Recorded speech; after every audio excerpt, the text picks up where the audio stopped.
Merci Luce. Est-ce qu'on m'entend? Merveilleux. Bonsoir tout le monde, bonjour, je ne sais pas, on est en fin d'après-midi. Je suis très heureux d'être là. Comme ça a été dit, je m'appelle Théo Contu, je suis journaliste et on n'aura pas vraiment besoin d'en savoir plus sur moi dans cet entretien, puisqu'on est là pour parler de vous, Elsa D'Acosta, et de ce livre, À nos cœurs vaillants, manifeste pour la culture de l'engagement. La première question que j'ai envie de vous poser pour essayer de comprendre, vous avez eu plusieurs casquettes, vous êtes actuellement la directrice d'une ONG, mais avant ça, vous avez été journaliste, vous avez été cadre dans le marketing, vous avez été réalisatrice. Est-ce qu'il y a l'un de ces métiers qui a été plus utile pour écrire ce livre, ou est-ce qu'au contraire, c'est un ensemble d'expériences qui vous a permis d'aller jusqu'à l'aboutissement de cet objet? Eh bien non, c'est un ensemble d'expériences, c'est un parcours de 25 ans, enfin un peu plus même, puisque je reviens sur les racines de mon enfance aussi, un petit peu dans le livre. C'est pas un livre personnel, enfin personnel au sens, je parle pas de mon parcours, il est là simplement pour jalonner quelques réflexions que je peux poser aujourd'hui sur la société. Et tout a été extrêmement utile, c'est-à-dire aussi bien de très bien connaître le monde de l'entreprise et des grands groupes, et d'avoir été cadre dirigeante, que celui d'avoir été entrepreneur aussi, parce que je l'ai été pendant près de 10 ans, que d'avoir été journaliste et de bien connaître l'univers des médias et la fabrique des récits. Et je crois que vous y êtes aussi très attaché, Théo, à cette fabrique des récits. Plus ou moins, oui. La notion d'intérêt général, c'est quelque chose dont on va beaucoup parler dans cet entretien. Ça peut être un concept qui paraît assez abstrait, de base. Pour moi, il y a deux enjeux pour essayer de le comprendre. La première, c'est une espèce de définition, mais la deuxième, c'est surtout qui est concerné par cette notion d'intérêt général. Alors, comme le mot l'indique, dans intérêt général, il y a général.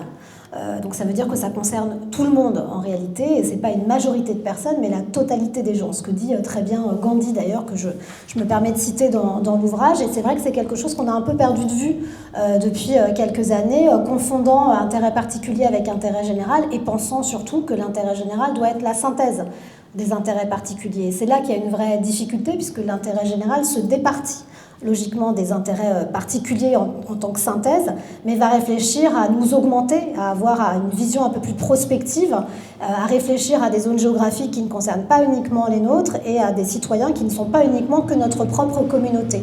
Donc c'est pour ça que c'est un exercice de style qui est rendu très difficile dans la contemporanéité de nos enjeux, parce qu'on a tendance, dans un moment assez chaotique, à vouloir se replier un peu sur soi et donc à privilégier une notion un peu communautaire, d'ailleurs on peut le voir, qui amène finalement au séparatisme aussi. Donc c'est pour ça que revenir aux fondamentaux avec une volonté d'être culturellement très attaché à ce que doit être l'intérêt général m'a paru être évident. Et après, pour aller dans le prolongement de votre question, quand je me suis attaquée à cette notion, c'était très pragmatique. Je venais de prendre la direction d'Ashoka France, qui est une association loi 1901, et j'étais extrêmement choquée de m'apercevoir que nous n'étions pas reconnus par l'institution comme étant un organisme d'intérêt général. Donc je me suis dit, mais comment est-ce possible qu'Ashoka, qui fait tellement de choses merveilleuses depuis 45 ans dans le monde et 20 ans en France, ne soit pas reconnu d'intérêt général? Donc ça m'a j'ai mené une petite enquête et j'ai essayé de comprendre s'il y avait une définition institutionnelle et statutaire de ce qu'était l'intérêt général en France. J'ai pas trouvé. Ou enfin, si, j'en ai trouvé une, mais qui est assez intéressante parce qu'elle figure à l'article 238 bis du Code des impôts. Donc ça vous permet de comprendre la manière dont on n'arrive pas aujourd'hui en France à qualifier l'intérêt général d'un point de vue institutionnel et philosophique, mais plutôt d'un point de vue valeur monétaire et fiscale en fait. Et donc là, je me suis heurtée à une vraie prise de conscience en me disant, mais cette financiarisation de l'économie vient même jusqu'à donner quelque part une couleur, une identité à ce que devrait être l'intérêt général, qui pour moi devait presque être dans la Constitution. Mais une fois que j'avais dit ça, j'avais vu qu'une partie assez biaisée de ma volonté de répondre à cette question, qui était qu'en fait c'était assez logique, qu'il n'y ait pas de définition statutaire de l'intérêt général, dans la mesure où il est censé être, comme le dit très justement le Conseil d'État, plastique. C'est-à-dire qu'il doit s'adapter aux enjeux du moment. Sauf que là, encore une fois, je me suis dit, ok, super, les enjeux du moment en termes d'urgence, il y a le climat. Il est évident que l'urgence climatique prime aujourd'hui dans le débat, alors qu'on sait très bien que les inégalités sociales n'ont pas attendu le réchauffement climatique pour exister. Et pour autant, on n'arrive pas à avoir une classe politique qui se forme clairement à ces enjeux-là. Et je cite dans le livre ces fameuses 2 heures qu'Elisabeth Borne a souhaité offrir à son gouvernement avec Valérie Masson-Delmotte pour qu'il soit formé, son gouvernement, aux enjeux climatiques. 2 heures pour être formé sur des enjeux qui bougent tous les jours, autant vous dire que la plasticité de l'intérêt général me paraissait être assez loin. Et puis je convoque aussi l'exemple de la loi du plomb, Qui pareil, on a beau prouver par A plus B avec un conseil scientifique, un conseil constitutionnel aussi qui explique qu'en fait cette loi est quelque part contre l'intérêt général, elle passe quand même en force d'une manière ou d'une autre. Donc ça m'a posé vraiment une question de fond en fait sur comment on renoue avec cette notion-là et comment on arrive, nous citoyens, à être de plus en plus embarqués. Et est-ce que finalement l'engagement au service de l'intérêt général, ce ne serait pas la solution à tous nos problèmes? Donc c'est ça en fait le point de départ du bouquin. Par rapport à ce que vous racontez, on comprend que la notion d'intérêt général, ce n'est pas quelque chose qui se limite à une frontière. C'est globalement une idée qui peut traverser plusieurs pays. Quelle différence ça oppose avec ce qu'on a l'habitude de voir, la façon avec laquelle les pays sont habituellement encadrés? Comment est-ce qu'une notion, on peut se dire que dans un continent ou dans un pays, elle va être utile dans d'autres? Qu'est-ce qui traverse, finalement, qui permet de traverser ces frontières-là? Alors je la trouve géniale cette question, parce que on va prendre un autre exemple. Ça ne veut pas dire que je ne veux pas répondre. Il n'y a pas de souci. Un autre exemple. Pour tout ce qui concerne la marchandise, on n'a pas eu tellement de problèmes en fait. On s'en aperçoit maintenant quand on nous met des droits de douane à 20, 25, 30, 40, 50% que ça peut être un problème. Mais la réalité, c'est que finalement, la mobilité des produits, elle n'a pas trouvé tellement de barrières depuis 40, 50 ans, 60 ans. En revanche, l'intérêt général, lui, à partir du moment où il vient entamer la considération de l'autre, commence à être un ennemi. Et d'ailleurs, on le voit bien, j'ouvre le livre là-dessus en citant un grand penseur, Donald Trump, qui, au moment de sa décision de continuer ou pas à contribuer à l'UNESCO, dit en fait ce n'est pas dans l'intérêt national que les États-Unis soient dans l'UNESCO et décident de se sortir. Donc là on voit très bien l'opposition de style majeure, la sémantique même qui est utilisée entre ce qui est de l'ordre de l'intérêt général et de l'intérêt national. Et tant qu'en fait un État ou un être humain n'a pas compris que l'intérêt national doit le dépasser et l'augmente, c'est ce que je dis dans le livre aussi, c'est que même si je ne suis pas pour les fake news, je vous annonce très clairement que l'intérêt général, c'est pas 1 plus 1 égale 2, mais c'est 1 plus 1 égale 3 en réalité. Et que ce collectif-là, on a besoin de le fonder parce que les conséquences qui arrivent de manière directe sur une population, de toute façon, nous impactent au final. Et je dis souvent que la fraternité, il n'y a rien de plus pragmatique que cette notion-là, beaucoup plus que la main sur le cœur et de se dire voilà, on va tous être ensemble, ça va être merveilleux. La réalité, c'est qu'on s'aperçoit aussi que quand on contribue à l'intérêt général, c'est autant d'économies qu'on peut faire sur la facture sociale. Donc c'est fondamental de garder cette notion en tête. Ça montre aussi qu'aujourd'hui, le monde n'est pas forcément pointé, orienté avec cette volonté d'aller vers l'intérêt général. Pourquoi est-ce qu'on retrouve cette critique-là aujourd'hui? Est-ce que c'est parce que, par exemple, l'intérêt général n'est pas compris? Et à l'inverse, qui est à l'initiative aujourd'hui de l'intérêt général, qui a envie de tendre vers cette idéologie-là, cette manière de s'associer, on va dire? Pourquoi est-ce qu'on arrive aujourd'hui dans cette situation qu'on connaît en 2026? Parce que je pense que c'est la faute à la financiarisation de l'économie, à notre modèle capitaliste qui a été outrancier en fait et qui a privilégié un certain nombre de populations et ou d'actifs qui n'étaient pas au service de l'intérêt général et qui ont paupérisé une bonne partie de la population mondiale et pas uniquement... Alors on le voit sur notre État évidemment en France. Je vous donne un exemple, regardez les Restos du Cœur, j'en parle également dans le livre. Quand Coluche lance les Restos du Cœur en 85, c'est 3500 repas par jour. Et il dit très clairement, je ne sais pas si certains d'entre vous s'en souviennent, c'est provisoire. C'est provisoire. 40 ans après, c'est 395 000 repas par jour, 50% de la population qui est bénéficiaire des Restos du Cœur a moins de 25 ans. Bon, voilà, ça répond quelque part à votre question avec un exemple très illustratif de cette désaffection totale de l'intérêt général. Et en fait, non seulement c'est des situations dramatiques et critiques pour notre population, mais en réalité, sur la facture sociale aussi de l'État français, c'est important, on a délégué l'État à qui on est censé normalement se référer quand on parle d'intérêt général, et c'est là aussi où le bât blesse, de mon point de vue, je pense, à laisser faire en disant c'est bon, quelque part les pauvres c'est géré, donc on va plus s'en occuper, puis on va traiter autre chose, et puis on va être en fait beaucoup plus en faveur de l'entrepreneuriat, de l'entreprise, et même aussi sur ce qui est de l'ordre des appels d'offres pour le service public. On voit bien aussi que le tissu associatif a été complètement ostracisé depuis des années au profit de l'entreprise qui est venue récupérer des marchés publics aussi sur ces aspects-là. Donc voilà, c'est tout un ensemble de choses, donc c'est multifactoriel, et même si on est censé demander des comptes à l'État justement pour le traitement et faire en sorte que l'intérêt général existe. Aujourd'hui, on a quand même un problème de fond, enfin on en a même deux. Il y a un double constat, c'est qu'un, il n'y a plus d'argent dans les caisses. Je crois qu'on a eu des séquences médiatiques dont on a soupé tous les 4 matins comme une série Netflix qui n'avançait pas beaucoup quand même. Une série Netflix un peu boring quand même, cette histoire. Et puis de l'autre côté, il y a un niveau de défiance à l'endroit du politique qui est majeur. Le baromètre Cevipof qui est tombé début février nous expliquait quand même que seuls 18% des Français faisaient confiance encore à notre président de la République. Et je parle de lui, mais je parle aussi de l'ensemble de la classe politique. Donc c'est pour ça qu'en fait, pour redorer cette confiance, l'intérêt général, c'est l'affaire de tous. C'est l'affaire de la classe politique, c'est l'affaire des services publics, c'est l'affaire des entreprises qui ont un rôle majeur et qui parfois sont même presque plus d'intérêt général que peut l'être l'État lui-même. Et ça, il faut aussi le dire de manière très, très claire. Et puis le tissu associatif et la société civile. Et c'est l'ensemble de ces corps-là qui vont permettre aussi d'équilibrer pour éviter justement qu'on ait à privilégier plutôt un aspect qu'un autre. Mais ça passe aussi par une culture de l'écoute, du consensus et de la preuve. Et de montrer, et quand je dis de la preuve, c'est aussi le tissu associatif que je défends qui doit être en capacité de montrer que son impact est majeur sur la société d'un point de vue chiffré, quantitatif, et pas de convoquer uniquement la main sur le cœur, la charité, en expliquant que ce qu'on fait, c'est pour le bien de l'humanité. Il faut qu'on soit en capacité aujourd'hui de le prouver pour pouvoir justement être encore plus crédible et audible et qu'on n'ait pas l'impression, quand il y a une crise de financement, qu'on est là en train de faire de la charité publique, quoi, parce qu'on n'a pas été suffisamment percutant pour pouvoir montrer en fait toutes les économies, ou en tout cas non seulement les gains produits, mais les coûts évités qu'on avait sur la société. Justement, on comprend... Ça va, c'est pas trop chiant ce que je raconte? On n'a pas... Encore.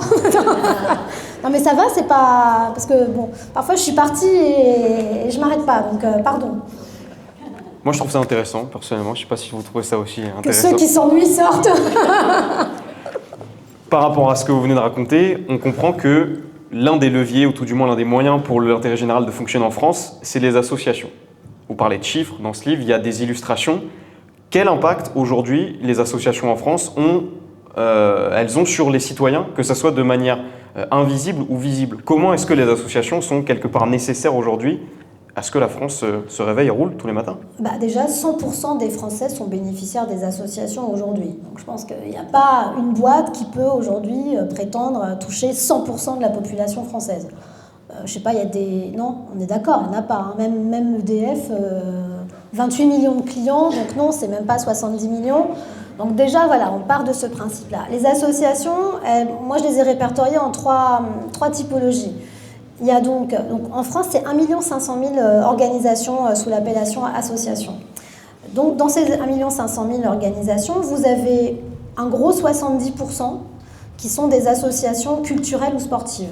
Donc le club de foot de mon fils, celui de Zumba de ma fille, le macramé de ma mère, enfin voilà, ce genre d'associations qui sont essentielles pour entretenir la vitalité, le lien social, l'animation de la vie de la cité. Donc ça, c'est point 1. Après, vous avez un gros 20% qui sont les gros faiseurs, celles dont on entend toujours parler et surtout quand il y a des problèmes. Donc celles qui viennent pallier les défaillances des politiques publiques. Je vous ai parlé des Restos du Cœur, mais on peut parler d'Emmaüs, on peut parler de la Croix-Rouge, enfin voilà, du SAMU social, toutes ces grosses associations-là, mais qui sont tellement énormes qu'elles envoient aussi un message de représentation de ce qu'est le tissu associatif qui n'est pas la réalité pleine et entière de ce qu'est le tissu associatif. Et nous, ce qui nous intéresse en particulier chez Ashoka, et certains de nos entrepreneurs sociaux sont dans la salle et j'en suis ravie, sont là pour en fait innover en matière de politique publique. C'est-à-dire qu'ils vont s'attaquer à un problème, mais la manière dont ils vont gérer ce problème-là va être une fonction vitale pour pouvoir recréer en fait du pacte social dans la société et puis surtout créer des politiques publiques. Je donne un exemple qui est le plus frappant sur les 30 dernières années qu'on a pu accompagner chez Ashoka, c'est le service civique par exemple.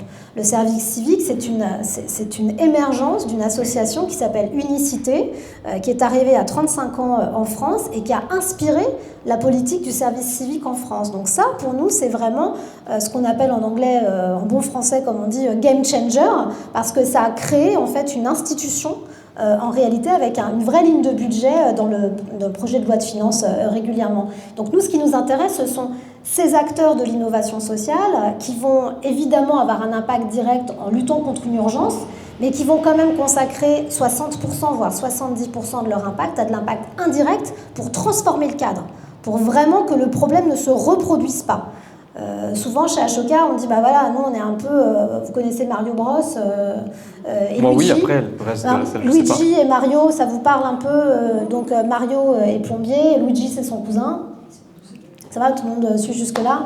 Et nous, chez Ashoka, on est un peu Luigi, c'est-à-dire qu'on passe les outils à Mario. Mario cherche la fuite pour qu'il n'y ait plus de problème de fuite. Donc nous, on cherche des plombiers, des gens qui vont attaquer la fuite et pas forcément ceux qui viennent éponger quand la fuite est là, même s'ils sont essentiels, parce qu'il ne faut pas que le parquet non plus se fende et que tout le monde se retrouve par terre, quoi.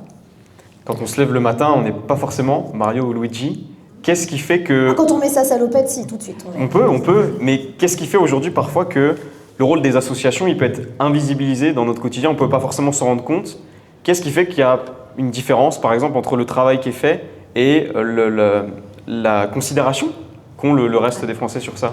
Ce qui est très paradoxal, c'est que quelque part que le rôle soit invisible, c'est une bonne chose parce que ça veut dire qu'il est extrêmement bien fait aussi. On pourrait se dire ça, c'est rentré dans notre quotidien, donc voilà, c'est comme, vous savez, un vieux couple, on finit par plus voir l'autre. Hein. Bon, bah, il est là, voilà, c'est un truc, ça bouge pas, donc il faut se réinventer tout le temps. Et je pense que ce qui nous arrive aujourd'hui avec ce chaos nous permet, nous, le tissu associatif, de nous réinventer.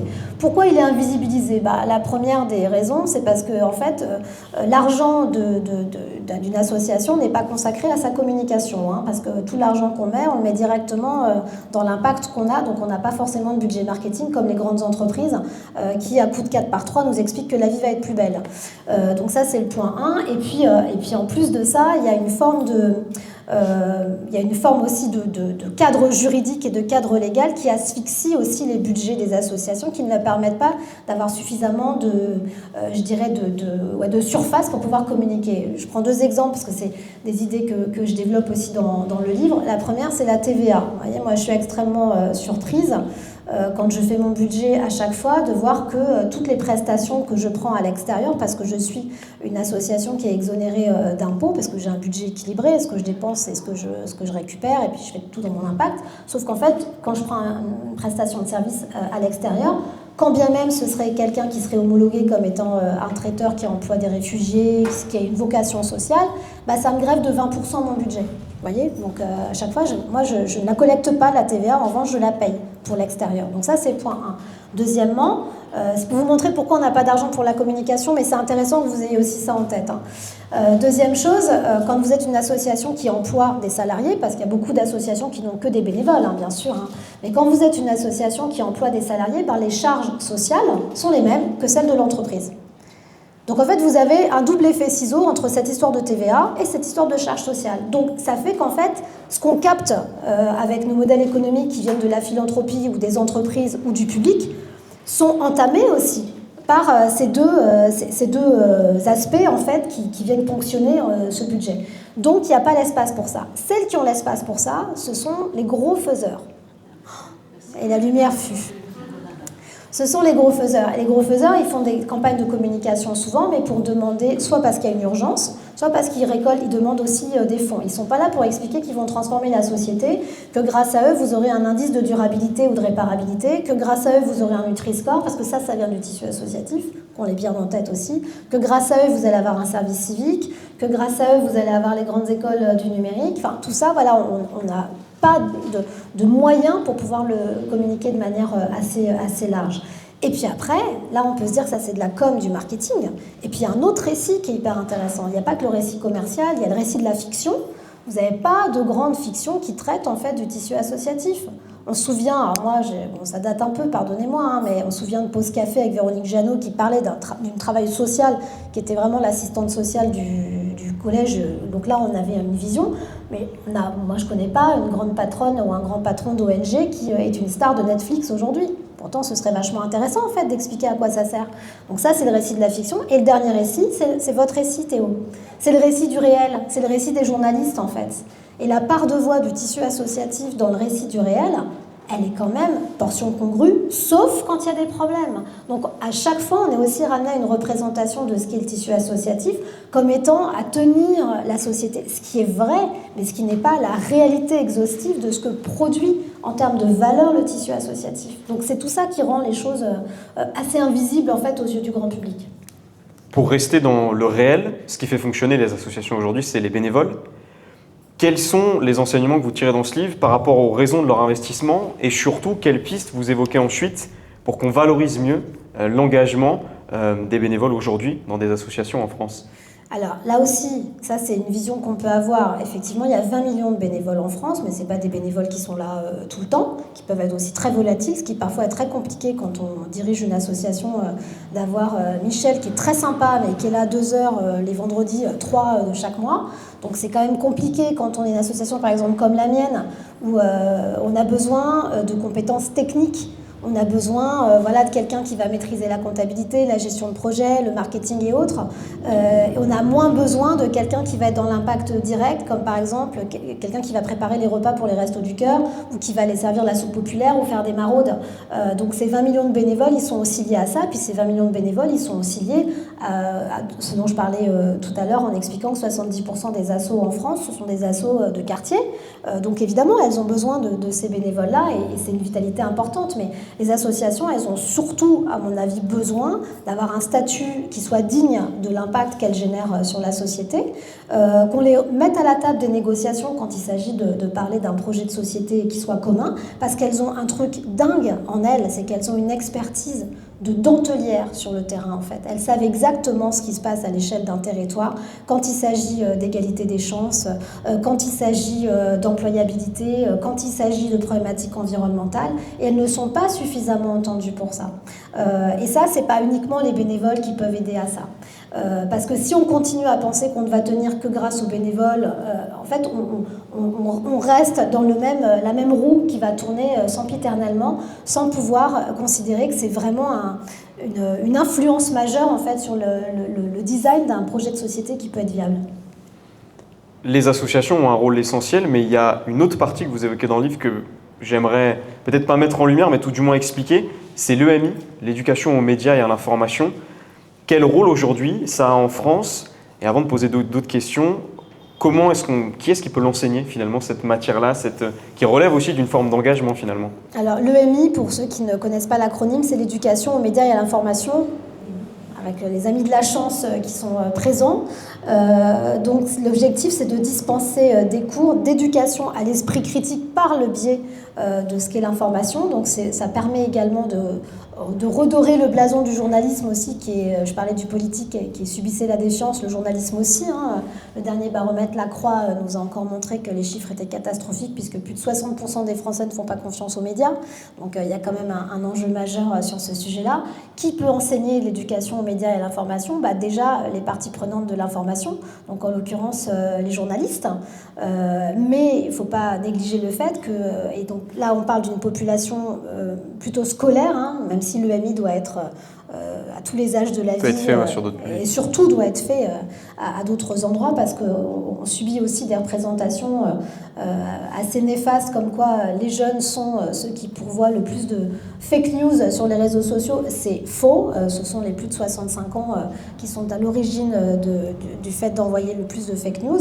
Donc l'éducation aux médias, effectivement, c'est pour tout le monde à tous les âges de la vie et encore plus dans des moments comme les nôtres où on s'aperçoit bien que le principe de réalité et de vérité est quand même relativement, je dirais, privatisé justement par des esprits pour qui c'est une entreprise commerciale aussi que de raconter des choses qui ne fonctionnent pas.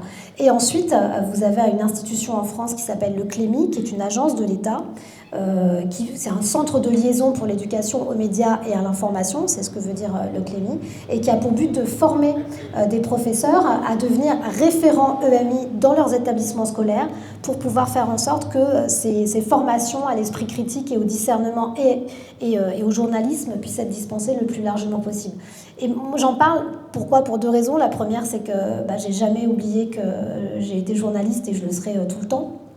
Donc j'ai ce goût de l'information et j'ai cette passion pour ce métier et un profond respect pour les journalistes. Et je pense que c'est aussi pour ça que j'ai quitté le métier, parce que je voyais que j'avais pas suffisamment d'impact. Et c'est les premiers tributaires de l'information et de la violence de l'information aussi. Et pour moi, c'est important parce que la première notion d'engagement dans la société, c'est de s'intéresser au monde dans lequel on vit. Et en tout cas, moi, ça a été ma première étape, mon premier éveil, ça a été celui-là. L'information a toujours eu une place reine chez moi. On a toujours lu beaucoup de magazines, beaucoup de livres. Pourtant, voilà, moi, je viens d'une famille populaire, quoi. Donc, mais c'était extrêmement important pour nous. Il n'y a jamais eu de budget limité pour ce qui était de l'ordre des livres à la maison et de l'info surtout. Et donc, ce premier éveil-là, l'engagement, il est fondamental. Donc, c'est pour ça qu'il faut apprendre à discerner correctement l'information et que l'EMI est majeur. Et c'est aussi pour ça que l'esprit critique doit toujours être enseigné, quelle que soit la matière. Ça peut être aussi bien la science que les matières littéraires. Donc c'est pas non plus une matière à part entière, elle doit s'infiltrer dans tous les pores de l'enseignement et qu'on le fasse toujours fonctionner. Est-ce que là aussi, comme pour les bénévoles dans les associations, cette manière de transmettre, d'apprendre, elle pourrait être valorisée d'une autre manière? Est-ce que c'est une piste que vous exploitez dans ce livre, l'idée de dire ok, transmettre l'information c'est bien, mais le reconnaître comme étant soit d'enjeu public ou comme enjeu essentiel, c'est mieux. J'ai eu la chance il y a 2 ans de participer aux États généraux de l'information. Donc je faisais partie d'un groupe d'experts qui traitait de l'information, de la citoyenneté et de la démocratie.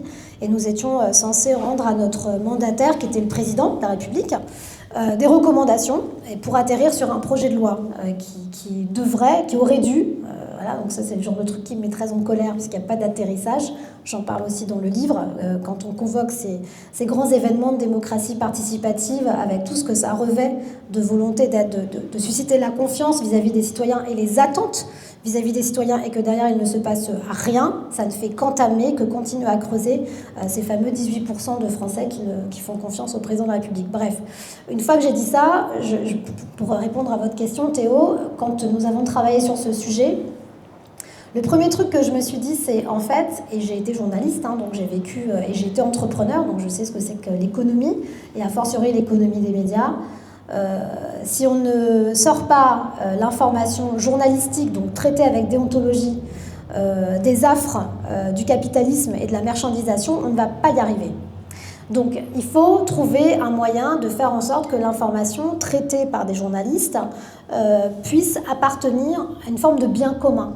Et donc sortir des aspects mercantiles. Parce que ce qui fait que l'information est biaisée aujourd'hui, c'est qu'elle est prise au piège dans une économie qui suscite cette plateauisation à outrance, le fait que vous ayez débat sur débat, l'aspect moutonnier des journalistes aussi, où vous avez un sujet dans le Parisien et dans l'AFP, vous le retrouvez partout, et ça devient le sujet principal, et ça crée cette fatigue informationnelle qui fait que beaucoup de gens se désintéressent de l'information, et donc ça crée aussi ce niveau de polarisation qu'on entend. Bref, les conséquences sont vraiment très importantes et multiples, donc il faut sortir l'information de cet aspect-là. Donc on a décidé, en s'inspirant aussi de ce qui existe dans le monde de l'impact, parce que moi j'ai jamais envie de réinventer la roue, j'ai surtout envie de voir ce qui marche bien dans certains secteurs et de voir si par analogie on peut appliquer ça à d'autres secteurs d'activité.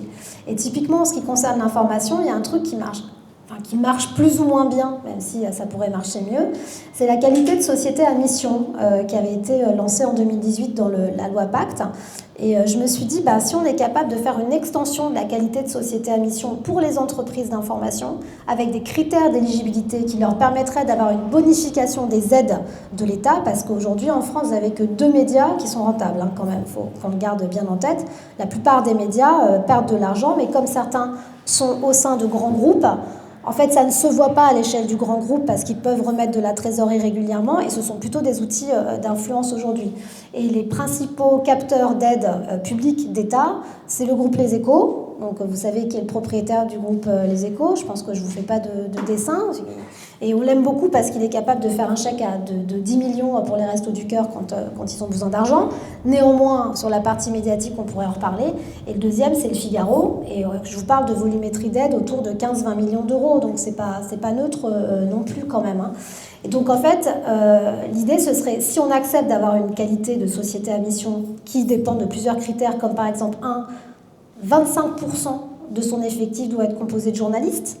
Parce que là, avec l'IA, vous le savez bien Théo, je ne vous cache pas que les journalistes, on est en train de leur faire coucou. Et puis déjà qu'avant, on pouvait bâtonner des dépêches AFP. Et là, on va se retrouver à faire autre chose avec de l'IA. Donc 25% voilà, de l'effectif qui sont des journalistes. Deuxièmement, avoir une société de lecteurs. qui va faire partie de la gouvernance du média, c'est-à-dire pour recréer ce lien justement, ça c'est extrêmement important aussi dans cette capacité-là. Troisièmement, d'avoir aussi une meilleure représentation et représentativité des sujets. Ça ne veut pas dire qu'on change la ligne éditoriale, ça veut dire qu'on a une représentation des sujets qui est équilibrée, sujets thématiques, mais sujets personnes aussi, donc voilà. Et une contribution, et là vous allez être content, parce que je sais que vous êtes aussi très actifs sur l'éducation aux médias et à l'information, et aussi un effort de guerre, si je puis dire, pour qu'une partie du budget ou du mécénat de compétences de la part des journalistes soit consacrée à l'éducation aux médias et à l'information, c'est-à-dire que des journalistes de la rédaction soient dépêchés dans différents endroits, que ce soit des EHPAD, des maisons de retraite, des écoles, des entreprises, pour justement expliquer ce que c'est que l'éducation à l'information et au discernement. Et donc ce package-là, c'est aussi une idée que je défends dans le livre, en disant, bah voilà, si on considère l'information comme étant un bien commun avec des critères très spécifiques et qu'on accompagne le pluralisme des médias en bonifiant les aides parce qu'on est d'accord sur ces critères d'éligibilité, peut-être qu'on va avoir une information qui ne va pas être positive, les petits oiseaux, etc., parce que ce n'est pas la réalité de terrain, on le voit tous les jours, mais qui va être plus équilibrée en termes de représentation. Ces pistes que vous proposez là, elles viennent du coup contrer un constat où actuellement, la culture de l'engagement, ce n'est pas quelque chose qui est tout du moins bien considéré ou bien représenté par le gouvernement. Comment est-ce qu'on pourrait le décrire aujourd'hui, l'état dans lequel la culture de l'engagement est représentée au sein du gouvernement? On est proche du néant, on est sur une pente ascendante plutôt, ou est-ce qu'il y a tout à refaire finalement? Moi, ce qui m'intéresse, c'est surtout les Français plus que le gouvernement. Déjà parce qu'il a une durée de vie très limitée, on s'en rapproche cruellement là sur les échéances qui arrivent. Ce qui m'intéresse, c'est qu'on soit en capacité de lancer un vrai mouvement de fond. Je vous prends un exemple. Pareil, ça a été assez frappant quand je commençais à me documenter en écrivant ce livre. En France, vous avez 1 million de délégués de classe. 1 million. Est-ce que vous aviez imaginé 2 secondes que vous aviez 1 million chaque année d'élèves qui candidatent et qui sont élus délégués de classe? C'est plus que de candidats à l'élection présidentielle depuis le démarrage de la Ve République. Il y en avait 117. Alors vous me direz, oui, mais à la fin, la pyramide... N'empêche que chaque année, il y a 1 million de gamins dès l'âge de 12 ans qui sont délégués. Est-ce qu'ils sont reconnus? Il faut attendre Parcoursup. Donc 18 ans, donc quand on est délégué de classe depuis 12 ans, on attend quand même un petit moment pour cocher cette petite case, pour pouvoir dire j'ai été délégué de classe. Et puis on espère, en priant vraiment tous les saints du ciel, que l'algorithme va vraiment voir qu'on a coché la case quand même, parce que ça non plus on n'a pas une garantie systématique que ça se passe. Donc ça commence par ça en fait. Ça commence par ça, l'engagement. Ça commence par faire en sorte que ces gamins qui ensuite, d'ailleurs c'est marrant, qui a été délégué de classe dans la salle? Voilà. Mais c'est toujours pareil. C'est toujours la même chose. Vous voyez, en fait, cette culture de l'engagement, elle démarre là. Et on n'a pas baissé les bras parce qu'on n'a pas été valorisé. N'empêche que si ce mouvement, il existait et qu'il y avait une forme de reconnaissance très claire de la part au moins de l'établissement scolaire, si ce n'est de l'État, je pense que ça changerait aussi beaucoup de choses. Pareil, un autre exemple que je donne, moi je suis assez frappée, j'ai 3 enfants. La première chose qu'on vous donne à la maternité, au-delà de vous mettre votre bébé dans les bras, ce qui est formidable, c'est que le 2e jour, quand vous êtes un peu plus réveillé, on vous donne cette fameuse petite boîte rose. On se dit, oh super, j'ai un cadeau. J'ai un cadeau. Alors vous ouvrez la boîte rose, qu'est-ce que vous avez? Des échantillons. Vous avez la couche Pampers, le Legalia, l'abonnement au Capi, ou je sais pas quoi, aux pommes d'api, etc. Donc vous avez mis au monde un consommateur sur cette terre. Waouh! Franchement, ça fait quand même un choc, quoi. Et en plus, les boîtes payent pour pouvoir être référencées dans les maternités. Comme les maternités, elles non plus, elles n'ont pas tellement d'argent parce que forcément, il y a un fléchage des fonds car elles prennent et on ne peut pas les blâmer pour ça. Donc il y a aussi un sujet de se dire, mais qu'est-ce qui fait qu'on n'accueille pas un citoyen sur Terre, quoi? Donc c'est aussi une des mesures, alors elle peut paraître un peu anecdotique, mais pas tant que ça en réalité, quand on se pose la question de fond. C'est de se dire, voilà, en fait, on devrait avoir non pas un état civil, mais un état citoyen. Et quand on va déclarer son enfant à la mairie, on devrait être capable de lui donner un petit passeport avec, voilà, les élections, ça va être à tel moment, quand tu auras 18 ans, tu pourras faire ça, les associations qui vont t'aider et qui vont aider tes parents quand ils vont être au bout du roule, parce qu'on est quand même très souvent au bout du rouleau quand on a des enfants, on est bien content de pouvoir appeler les pâtes au beurre ou je ne sais pas quelle autre institution qui vont pouvoir nous aider. Mais ça, si on n'en discute pas entre nous, on ne le sait pas. En revanche, on sait que la couche Pampers, franchement, elle absorbe super bien, quoi. Alors que globalement, on finira bien par le savoir, puisque ça va être une nécessité d'avoir des couches. Pour revenir à ce livre, la troisième partie s'appelle Juste, et on s'aperçoit que les 5 lettres de ce mot forment une partie à chaque fois. Elles ont des thèmes très particuliers, et j'aimerais que vous nous expliquiez à quoi est-ce qu'ils renvoient. C'est la partie un peu plus explicative de ce livre. Alors, que j'avais fait près de 10 ans de marketing, donc j'ai essayé de trouver un acronyme qui résonne, qui puisse être appropriable aussi par le plus grand nombre, et je trouvais que avoir une partie programmatique dans cet essai, c'était aussi essentiel pour moi. Parce que je le dis souvent, mais j'ai la chance d'aimer lire, et surtout des essais, mais je suis toujours frustrée quand je ferme les bouquins, parce que le constat est magnifique, mais derrière, so what, quoi. Qu'est-ce qu'on doit faire maintenant pour changer ce constat? Donc je voulais pas qu'il y ait ça dans ce livre, je voulais qu'en fait, il y ait un pour-action qui soit assez clair. Et je me suis aperçue depuis 25 ans maintenant que je travaille, qu'il y a 5 grands leviers pour transformer la société, qui peuvent être actionnés en même temps ou isolément. Et donc il y a la loi. Donc pour juste, si je reprends les 5 lettres du mot juste, jalonner, c'est la loi, donc ce qui va faire le cadre. Donc ça, c'est vraiment transformant. Je prends l'exemple de la loi E20. La loi E20, quand on a interdit de fumer dans les lieux publics en 91, rappelez-vous, pour ceux qui étaient là, ça a été un tollé en France, pays liberticide, c'est l'enfer, etc. Bon, on s'aperçoit, près de 35 ans, 40 ans après, aujourd'hui, même fumer en terrasse, c'est un problème, en fait, parce que les comportements ont tellement changé que, voilà, en fait. Mais c'est vachement intéressant de voir que la loi, elle est puissante, mais la loi, elle met du temps, en fait, à changer les mentalités. Il faut une génération, parfois, pour le faire. Donc ça, c'est le J de jalonner, de juste. Le U, c'est unir pour les modèles économiques. Parce que j'ai eu la chance, vous en parliez en introduction, d'avoir fait énormément d'univers et énormément d'univers économiques. Et ces univers-là m'ont permis de fonctionner par analogie et de me dire qu'aujourd'hui, la seule planche de salut que nous avions pour transformer la société, c'était aussi d'hybrider les modèles économiques. Donc ça, c'est fondamental pour moi. Et la contraction qu'on voit aujourd'hui sur les financements à l'endroit des associations montre que les associations sont de plus en plus obligées d'aller vers le secteur privé, qu'elles regardaient avec des yeux parfois un peu dégoûtés, en se disant non mais c'est les affreux capitalistes, jamais j'irai. Et en fait on s'aperçoit qu'on a besoin des entreprises aujourd'hui et qu'elles-mêmes elles ont besoin des associations parce qu'elles doivent transformer profondément leur plan d'affaires pour pouvoir gérer les urgences climatiques et sociales qui sont les nôtres. Donc U pour unir et avoir tout un tas de propositions qui traitent justement de cette manière d'hybrider les modèles économiques.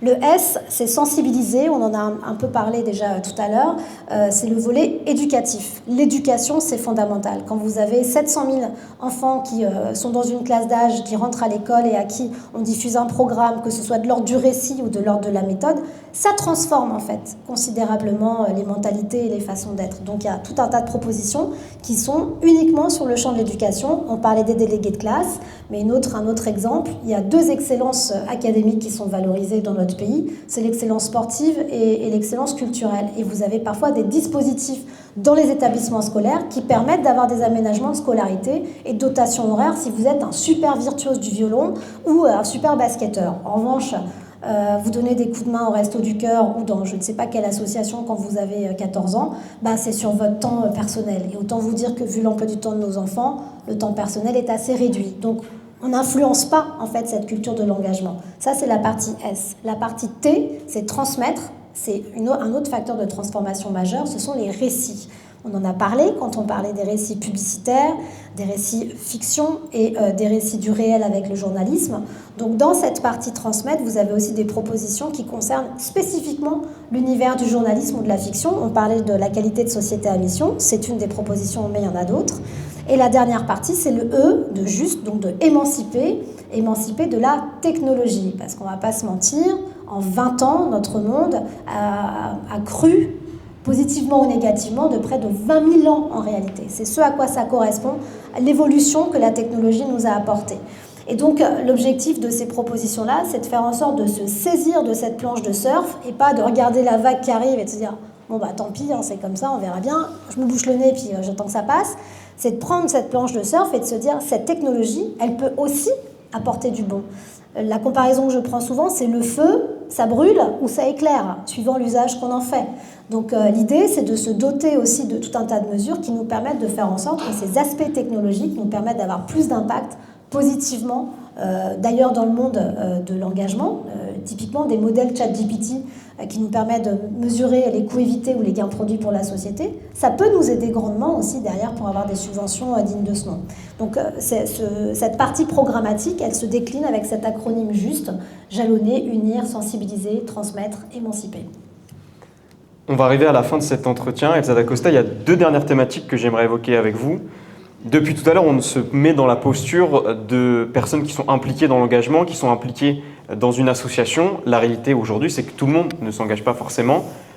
Comment est-ce qu'on peut contrer ce phénomène de 1 et de 2, qu'est-ce qu'il explique aujourd'hui? Pourquoi des gens ne cherchent pas à s'investir, n'ont pas la possibilité d'être dans une association? Quel constat on peut avoir face à ce sort d'échec finalement? D'échec, oui et non, parce que bon, c'est quand même 13% de l'emploi privé en France. Le secteur de l'économie sociale et solidaire, c'est 14% du PIB. On a parlé de 20 millions de bénévoles, voilà, donc il y a quand même du monde, hein, heureusement. Après, oui, c'est sûr que les environnements dans lesquels on évolue ne favorisent pas toujours l'engagement. Ne serait-ce que sa relation au travail. Il y a une autre mesure dont je parle aussi dans le livre, c'est le mécénat de compétences, auquel moi je crois beaucoup, mais qui n'est pas suffisamment institutionnalisé et qui est souvent proposé en fait à des salariés qui vont être en fin de carrière, donc à qui il reste 1, 2, 3 ans avant la retraite, et on va leur dire, bon ben voilà, on te propose de passer 1 an comme directeur marketing, comptable ou que sais-je dans une association, et ça va être formidable.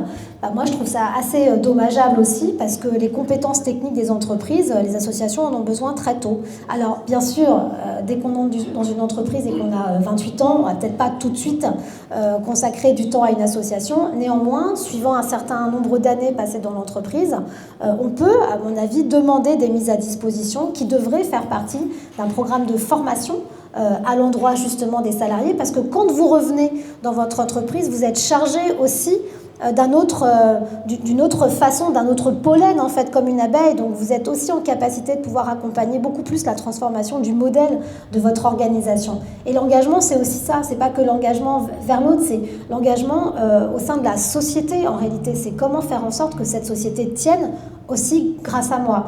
Et ensuite, je pense que les personnes qui n'ont pas éprouvé l'engagement, quel qu'il soit, petit ou grand, parce qu'il n'y a pas de taille d'engagement en réalité. C'est vraiment un état d'esprit.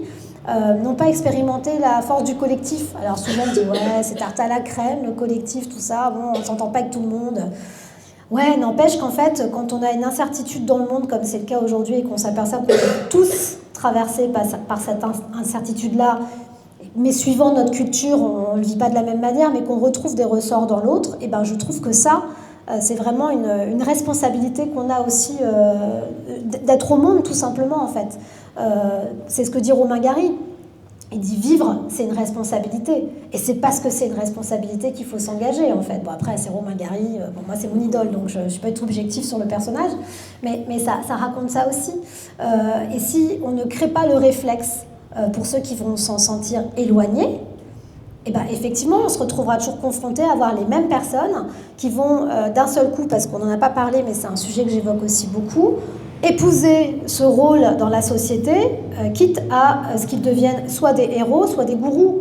Et c'est pas non plus une bonne nouvelle en réalité, parce qu'il faut normaliser l'engagement. Et en normalisant l'engagement, on évitera les casseroles qui sont plus que des casseroles qu'on a eues ces derniers temps dans le monde de l'engagement.